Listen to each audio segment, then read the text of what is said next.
le général Brice Clotaire Oligui Nguema à Malabo. Chaque fois qu'il arrive ici, le dispositif protocolaire officiel est celui réservé aux hôtes de marque. Dans cette localité insulaire, le président de la transition et plusieurs de ses pairs de la CEAC se réunissent pour un sommet extraordinaire porté sur les orientations stratégiques de l'organisation et la situation humanitaire en Afrique centrale. La suite du cérémonial d'accueil se déroule dans la liesse populaire, au contact de la communauté gabonaise de Guinée équatoriale.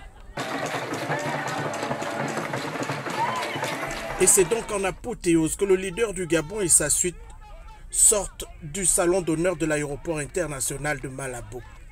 Les discussions du Centre international des conférences de Sipopo s'ouvrent ce 7 février. Elles sont vitales pour le renforcement de l'efficacité de l'institution communautaire et son rôle moteur dans la matérialisation de l'intégration africaine, au-delà de l'acte qui, en cette nouvelle journée ensoleillée, s'offre comme une opportunité privilégiée pour raffermir encore l'amitié entre deux États voisins et leurs peuples respectifs, unis par l'histoire et par le destin, le Gabon et la Guinée équatoriale.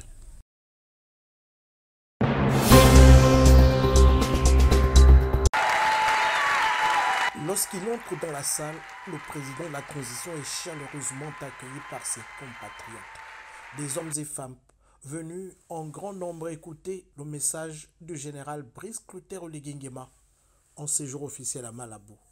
Pour le président de la transition, il s'agissait donc d'un échange interactif chargé d'enseignements pour rappeler à chacun des compatriotes présents ce soir les droits et devoirs du citoyen à l'aube de l'échéance électorale capitale du 12 avril prochain. Nous avons lancé l'enrôlement. Et l'enrôlement, c'est pour vous, ceux qui ne sont pas encore inscrits sur les listes électorales. Faites-vous inscrire. Le 12 avril, notre pays rentre en élection présidentielle. Cette élection qui marquera la fin de la transition gabonaise.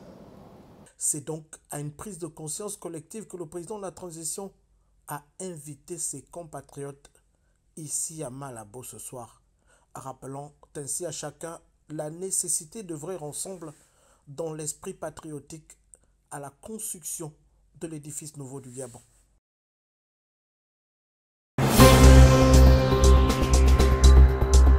L'exercice pour les 4 députés de la transition a consisté en une présentation des principaux textes adoptés à l'Assemblée nationale lors des 2 dernières sessions, l'ordinaire et l'extraordinaire.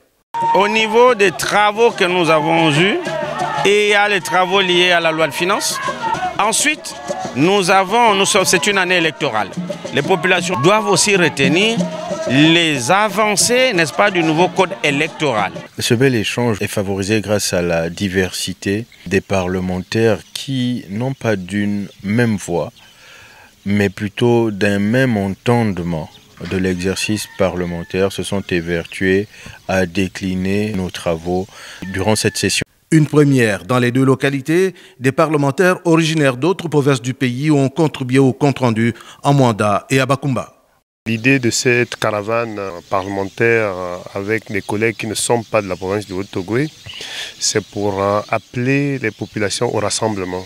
Parce que pour développer ce pays, nous avons besoin d'être un. Et pour un développement harmonieux de nos différents départements. Donc nos collègues qui sont venus, d'autres provinces, sont venus voir ce qui se fait ici.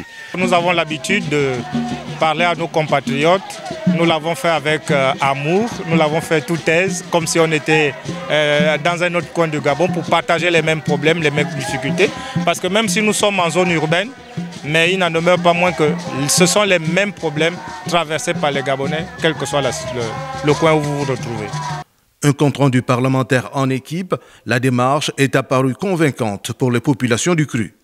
Ils sont venus nous rendre compte de ce qui se passe au Parlement. Ils ont mieux expliqué, nous sommes ravis. Souvent nous attendons beaucoup de choses dans les réseaux sociaux, mais ils sont quand même arrivés à nous éclaircir et nous édifier sur certaines choses. Aujourd'hui, le fait qu'ils soient même à 4, il y a eu ce qu'on appelle de la valeur ajoutée sur leur réponse. Dans une ambiance de tendu, les populations locales ont saisi l'occasion pour ressortir leurs préoccupations du moment. Elles se résument à la route, la santé, le chômage, l'électricité. En Mwanda, un lourd matériel de première nécessité a été fait pour le centre médical et les coopératives scolaires ont reçu du matériel didactique. C'est parce que l'organisation des élections est devenue une compétence exclusive du ministère de l'Intérieur et de la Sécurité que le ministre Herman Imongo a initié des ateliers de formation des personnels de commandement et des administrations déconcentrées sur la gestion des élections. L'objectif à terme, en fait, c'est de mettre en place un vivier d'experts pour l'organisation des élections. Le vœu de monsieur le ministre Herman Imongo et des plus hautes autorités de la République qui veulent absolument que nous ayons une élection apaisée, une élection transparente, avec des résultats qui ne soient pas contestés. Pour y parvenir, les experts mandatés par le ministère de l'Intérieur et de la Sécurité ont élaboré un programme qui s'étend sur 4 jours, avec à la clé 6 modules de formation ciblés sur les principes démocratiques qui favoriseront la bonne tenue des scrutins électoraux. Nous avons commencé cette formation par le module sur le cadre juridique institutionnel des élections présidentielles et vont suivre 5 autres modules consacrés d'abord à la préparation des élections, ensuite aux opérations de vote elles-mêmes à proprement parler, et suivront par la suite les opérations post-électorales, donc dépouillement, rédaction des TV, etc. Et les 2 derniers modules seront consacrés au recours contentieux sur les élections. Il y a des principes de neutralité désormais des membres des bureaux de vote, les principes d'égalité, les principes de légalité, la loi, il faut rester absolument collé à la loi, les principes de neutralité, les membres des bureaux de vote doivent être neutres. Il y a le principe aussi de la représentativité des candidats. Il n'y a plus des représentants des partis politiques. Il est à noter que le nouveau code électoral prévoit désormais l'affichage des procès-verbaux devant chaque bureau de vote. Cette innovation est parmi tant d'autres un élément qui justifie à juste titre les tenants et les aboutissants de cette formation qui se déroule sur l'ensemble du territoire national en prélude aux futures échéances électorales. C'est à l'occasion du rassemblement dit de la jeunesse que l'association J'aime Mouila a récemment lancé ses activités annuelles au gymnase Omar Bongo Ndimba de la ville éponyme. Occasion a été donnée à ses responsables de procéder à l'installation de la cellule du premier arrondissement, mais également de sensibiliser la jeunesse sur la nécessité de s'enrôler sur le fichier électoral. Comme vous l'avez si bien dit, J'aime Mouila a lancé ses activités aujourd'hui avec la remise des kits, la remise des enveloppes pour encourager l'entrepreneuriat, mais également pour sensibiliser la jeunesse. Tout de même, nous profitons à dire merci aux plus hautes autorités pour avoir ajouté une semaine pour permettre à cette jeunesse-là de se faire enrôler. Nous venons leur dire merci parce que les jeunes se sont mobilisés massivement grâce à la force des jeunes, des femmes, de l'association J'aime Mouila à rassembler toute cette jeunesse-là pour permettre à ce que ces jeunes-là puissent élire le futur président de la République. Faire élire le futur président de la République gabonaise, c'est désormais un des objectifs de l'association J'aime Mouila, qui vient de bénéficier du soutien de l'ONG Croissance Saine Environnement de Nikez Moulombi. Par ailleurs, deuxième vice-président du Conseil économique, social et environnemental. Nous mobilisons les femmes, nous mobilisons les personnes vivant avec un handicap et les jeunes pour dire que fini la manipulation politique et nous saluons le fait que le président de la République ait ramené au plus tôt la date de l'élection présidentielle. Maintenant, nous attendons que les candidatures soient ouvertes pour discuter avec les différents candidats et donner le mot d'ordre de vote. Mais nous pensons que J'aime Mouila, Croissance et Environnement, occupera une place de choix dans cette commune. Au terme de ces moments, plusieurs artistes ont agrémenté la soirée tels que Del Pega et Ndomboula le Phénoménal. Plusieurs activités ont marqué cette célébration en différé par le tribunal pour enfants de Port-Gentil, de la fête de Noël et de la Saint-Sylvestre au profit des mineurs détenus de la prison centrale de la ville. S'adressant à ces derniers dans le cadre de la sensibilisation qui a constitué la première étape dans le programme du jour, Greta Clariel Maratabila n'est pas allée par le dos de la cuillère avec ses adolescents désormais abonnés à la récidive. Vous voulez sortir, pourquoi faire?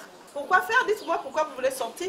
Vous voulez sortir pour commencer les mêmes choses. Vous voulez sortir pour que lorsque vous allez sortir, vous courez directement au ghetto. Vous voulez sortir pour que lorsque vous allez sortir, vous allez aller insulter vos parents. Vous voulez sortir pour aller encore vous droguer. Vous voulez sortir pour aller encore violenter quelqu'un. Si vous êtes rentré ici pour coups et blessures et que vous venez encore tabasser des gens en prison, vous pensez qu'on aura envie de vous faire sortir? Quelle est la garantie pour nous de vous faire sortir? Parce que lorsqu'on vous fait sortir, on vous fait confiance. Et c'est des vies qu'on met aussi en danger.